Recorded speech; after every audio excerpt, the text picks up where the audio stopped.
Au départ, je suis venu ici pour fuir la vie merdique qui m'était destinée. Puis je suis resté, comme beaucoup d'entre vous, parce que j'ai trouvé quelque chose qui va bien au-delà de ma petite personne. J'ai trouvé une cause. J'ai trouvé mes amis. Et oui, je sais, c'est un peu ridicule, mais j'ai trouvé l'amour.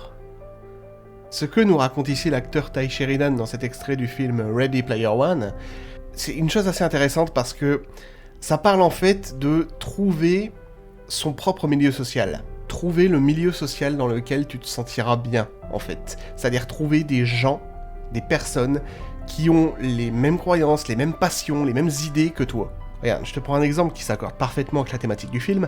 Si tu es un passionné de pop culture, si tu es un geek, et que tu rejoins un groupe de personnes qui sont, eux ne connaissent rien justement à la pop culture, et qui sont des fans de politique, par exemple, tu vois, des gens très politisés, bah automatiquement, ça va pas être ton milieu social, parce que si toi t'es pas fan de politique, et que eux, c'est leur cas, eux vont te parler justement de politique, et quand tu vas essayer de leur parler justement de tes passions, de pop culture, ils ne vont pas comprendre, en fait. Ils ne vont pas comprendre ce que toi tu vois justement dans la pop culture. Et tu vois, c'est tout l'intérêt en fait de cet argumentaire, c'est que tu vois, dans ce film, Tye Sheridan nous explique justement que le monde virtuel dans lequel il est actuellement, en fait, est un monde dans lequel il se sent bien et dans lequel il a trouvé justement des gens qui partagent les mêmes idées que lui, donc il a trouvé justement des amis, voire même l'amour, carrément. Donc tu vois, Ready Player One, c'est vraiment un film qui parle justement de trouver son milieu social, et ce discours justement de Tye Sheridan le décrit parfaitement en fait. Et ça c'est quand même ultra important dans la vie de trouver des gens avec lesquels tu partages des passions, parce que c'est ces gens-là qui vont comprendre en fait ce que toi tu vois dans ces passions-là. Parce que tu vois, le problème, c'est que les autres qui en ont strictement rien à foutre, en fait, de la thématique que toi, tu apprécies, en fait, que toi, tu prends plaisir, justement, à discuter avec d'autres personnes et à te renseigner, justement, à prendre un maximum d'informations sur cette thématique-là et en apprendre de plus en plus, en fait, le souci, c'est qu'ils ne te comprendront jamais, en fait. C'est qu'ils ne te comprendront jamais. Et comment veux-tu que les gens respectent, en fait, tes idées s'ils ne les comprennent pas ? Tu vois, on dit souvent que les gens n'aiment pas ce qu'ils ne comprennent pas. Et ça, c'est la vérité. C'est les gens n'aiment pas ce qu'ils ne comprennent pas, en fait. Après, bien sûr, tu te doutes bien que chaque personne est différente et que t'as des gens qui vont être beaucoup plus impartials, beaucoup plus posés, en fait, dans leur réflexion vis-à-vis de ce que toi tu aimes. Mais t'en as d'autres qui, malheureusement, ne respecteront pas et ne comprendront pas ce que toi tu y vois. Tu vois, moi, en tant que passionné de cinéma, je peux te dire que le cinéma m'apprend énormément de choses, et tu vois, c'est un peu le but de ces vidéos aussi, tu vois, c'est que j'ai appris certaines choses, justement, grâce à ce genre d'argumentaire-là, et tu vois, moi, je t'en fais part, mais il y a que moi qui vois ce genre d'intellect, en fait, dans ces propos-là. Parce que je suis passionné par le média, parce que je suis pas passionné par cette forme artistique, en fait, tout simplement. Alors que tous les autres qui considèrent le cinéma comme un divertissement te diront que Ready Player One n'est qu'un film de divertissement parmi tant d'autres. Et malheureusement, comme ils n'ont pas une vision artistique de la chose, comme ils ne voient pas le cinéma en tant qu'art, ils ne comprendront pas ce que moi j'y vois.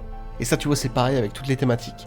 Que tu sois fan de sport, que tu sois fan de politique, que tu sois fan de cuisine, de danse, d'architecture, de peinture, de tout, n'importe quelle forme artistique ou non artistique, n'importe quelle thématique, les gens ne comprendront pas s'ils ne sont pas impliqués, s'ils ne sont pas passionnés par cette thématique. Donc tu vois, c'est vraiment important de trouver des gens qui partagent les mêmes idées que toi, qui ont les mêmes passions, parce que ça leur permettra justement de te comprendre, en fait, de comprendre ce que toi tu vois, parce que eux le verront aussi, en fait. Tu vois, après des années d'expérience, moi, je déconseille fortement d'essayer de convaincre des gens, en fait, qui ne veulent pas être convaincus par ce que toi tu vois, en fait, parce que toi t'as envie de croire, justement, parce qu'ils veulent pas s'investir, en fait, tout simplement. C'est qu'ils ne s'investiront jamais suffisamment pour voir un petit peu ce que toi t'y vois.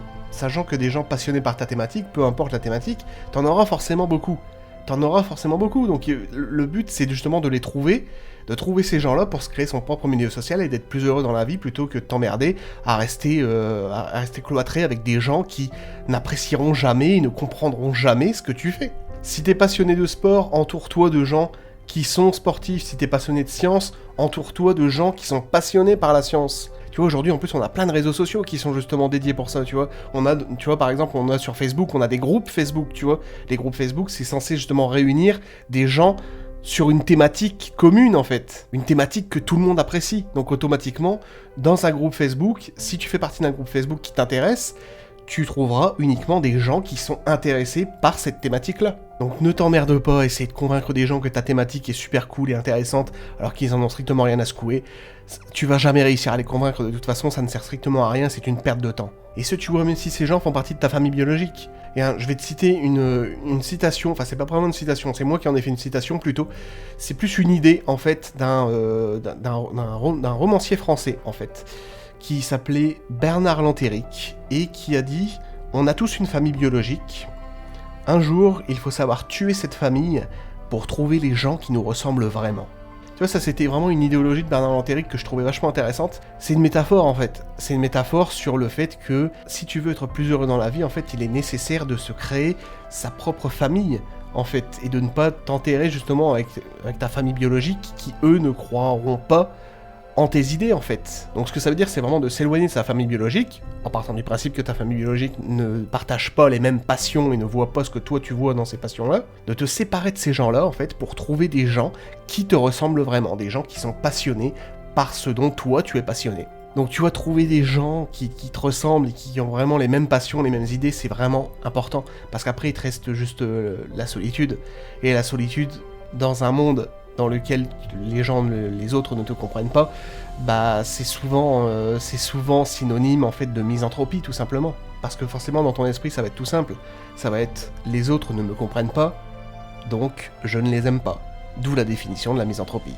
Donc tu sais ce que tu dois faire, trouver ton propre milieu social, trouver des gens avec lesquels tu partageras justement les mêmes choses, les mêmes valeurs, les mêmes idées, les mêmes passions, et tu verras que tu seras beaucoup plus heureux comme ça. Parce que j'ai trouvé quelque chose qui va bien au-delà de ma petite personne. J'ai trouvé une cause. J'ai trouvé mes amis. Et oui, je sais, c'est un peu ridicule, mais j'ai trouvé l'amour.